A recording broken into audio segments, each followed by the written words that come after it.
kita sampai kepada surat Fatir. Masih bicara tentang HP ya. Jangan sampai kita diperbudak oleh HP. Artinya jangan sampai kalaupun kita memegang HP, manfaatkanlah untuk hal yang positif. Jangan sampai tertipu oleh HP. Lalu apa Fatir itu? Kita akan simak pada episode ini. Kami adalah para hamba Allah dan kalian adalah para penentangnya. Mengapa kami menyembah Allah? Siapakah Tuhan kami itu? Dia adalah yang menciptakan Fatir, langit dan bumi, juga yang menciptakan diri kami. Dia penguasa dan kuasa atas semua yang terjadi. Untuk lebih mengenalinya, betapa banyak berserakan ayat-ayat Allah yang tersirat di sekitar alam raya. Ada orang yang beriman, ada orang kafir, ada orang yang menerima Al-Quran, dan ada orang yang menolak Al-Quran. Hakikatnya hidayah itu adalah rahmat yang Allah turunkan. Ketika Allah memberikannya kepada seorang, tidak akan ada kekuatan yang bisa menghalanginya. Demikian sebaliknya. Jika hidayah itu bukan untuk dirinya, ia akan menjadi kafir selamanya. Di atas kehendak manusia ada kehendak Allah. Sungguh, seorang pejuang Al-Quran itu hanya bertugas menyampaikan. Dia yang menciptakan manusia ibaratnya menciptakan tumbuhan dari air hujan. Manusia mulai dari janin, bayi, anak, remaja, dewasa. Ada yang panjang umur, ada yang pendek umur. Semua Allah yang mengaturnya, seperti siang dan malam. Dialah penguasa sungguhnya, penguasa segala perkara. Tiada yang dapat melemahkannya. Iblis sejak mula menentang Nabi Adam untuk menjadi khalifah di muka bumi. Tapi Allah lah yang punya kerajaan langit dan bumi ini, yang telah menjadikan khalifah di muka bumi ini secara bergantian. Ketika khalifah itu bangkit dan kuasa kembali di muka bumi, maka berbagai upaya untuk menghadangnya tidak akan ada yang mampu. Demikianlah perjalanan Al-Quran itu terjadi, berjalan sebagaimana mestinya sebagai tanda keberadaan dan kuasanya. Ia tumbuh dan terus tumbuh, besar dan menyebar menjadi sebuah kekuatan yang tidak bisa dihentikan.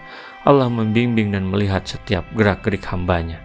Alhamdulillahi fatiris samawati wal ardi ja'ilil malaikati rusula uli ajnihatin mathna wa thulatha wa ruba' yazidu fil khalqi ma yasha' innallaha ala kulli syai'in qadir. Segala puji bagi Allah pencipta langit dan bumi, yang menjadikan malaikat sebagai utusan-utusan yang mempunyai sayap. Masing-masing ada yang 2, 3, dan 4. Allah menambahkan pada ciptaannya apa yang dia kehendaki. Sungguh Allah Maha Kuasa atas segala sesuatu.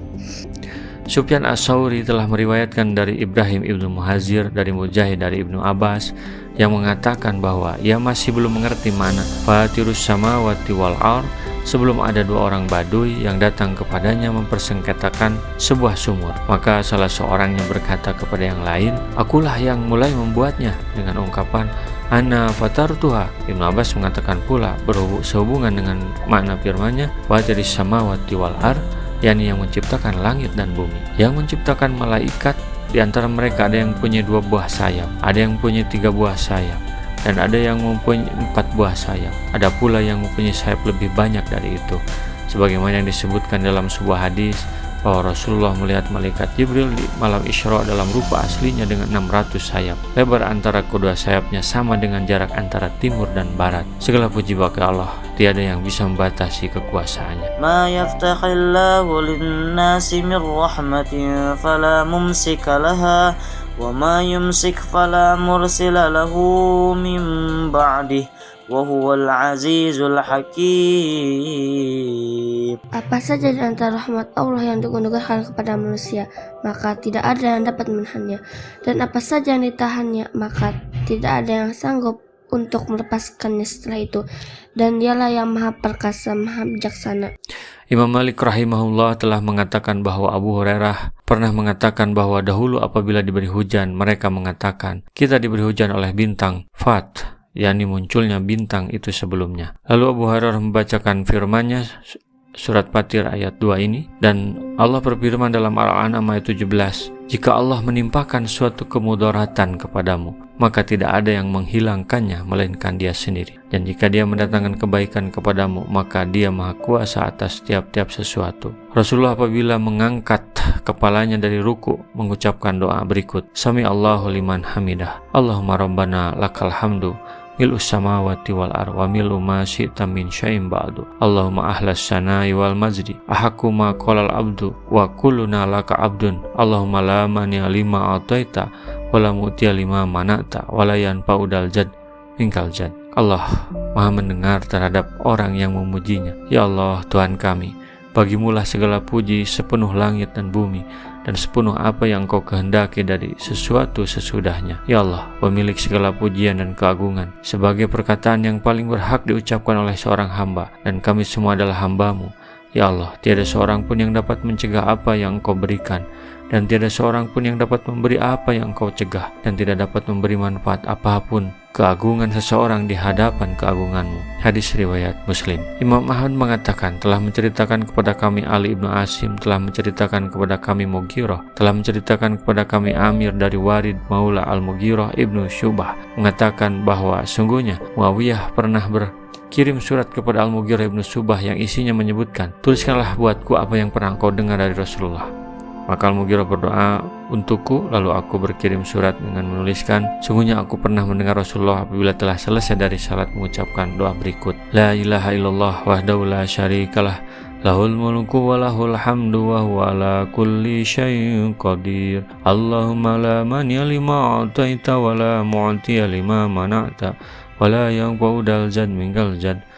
Tidak ada Tuhan selain Allah semata, tiada sekutu baginya. Baginya kerajaan lain dan baginya segala puji, dan Dia Maha Kuasa atas segala sesuatu. Ya Allah, tiada seorang pun yang dapat mencegah apa yang Kau berikan, dan tiada seorang pun yang dapat memberi terhadap apa yang Kau cegah, dan tiada seorang pun yang dapat memberikan sesuatu manfaat tanpa seizin dari-Mu, betapapun besarnya Dia. Dan aku pernah mendengar beliau melarang banyak bicara, banyak bertanya, menghambur-hamburkan harta, mengubur anak perempuan hidup-hidup, menyakiti ibu, bersifat kikir, serta suka meminta-minta. Hadis riwayat Ahmad, Bukhari, dan Muslim. Menyebarkan Al-Quran itu perjuangan yang dihitung nilainya dari langkahnya, bukan hasilnya. Karena rahmat hidayah itu Allah yang menentukan. Jika seseorang ditakdirkan mendapat rahmat hidayahnya, tiada yang akan mampu menghalanginya. Ya ayyuhan nasu dzkuru ni'matallahi 'alaikum hal min khaliqin ghairullahi yarzuqukum minas samai wal ard la ilaha illahu fa anna tufakun. Wahai manusia, ingatlah akan nikmat Allah kepadamu. Adakah pencipta selain Allah yang dapat memberikan rezeki kepadamu dari langit dan bumi? Tidak ada Tuhan selain Dia. Maka mengapa kamu berpaling dari ketauhidan? Mereka merasakan nikmat dan rahmat dari Allah itu dalam setiap napasnya. Tapi aneh, mereka menolak dakwah Islam. Mereka menolak ajakan Al-Quran. Mereka lebih memilih pilihan hawa nafsu dan mengikuti arahan pemimpinnya daripada mengikuti petunjuk Allah. Mereka mengakunya beriman kepada Allah, tetapi dalam langkah hidupnya mengikuti pula petunjuk yang bertentangan dengan petunjuk Allah. Allah mengingatkan hamba-hambanya dan memberi mereka petunjuk kepada hal-hal yang mengarahkan mereka untuk mengakui keesaan Allah dan menyembah hanya kepadanya. Sebagaimana Allah sendirilah yang menciptakan dan yang memberi rezeki, maka sudah sepantasnya bila Allah sematalah yang disembah dan tidak mempersekutukannya dengan yang lain, seperti dengan berhala-berhala, tandingan-tandingan dan sesembahan-sesembahan lainnya yang batil. Mengapa kalian berpaling dari mengesahkan Allah sudah adanya penjelasan dan bukti-bukti yang terang ini, lalu kalian menyembah sudah itu tandingan-tandingan dan berhala-berhala? Rasulullah SAW bersabda, baligu anni walau ayatan, sampaikan dariku meskipun satu ayat. Mari kita sebarkan jalan kebahagiaan dengan like, share, dan subscribe channel ini.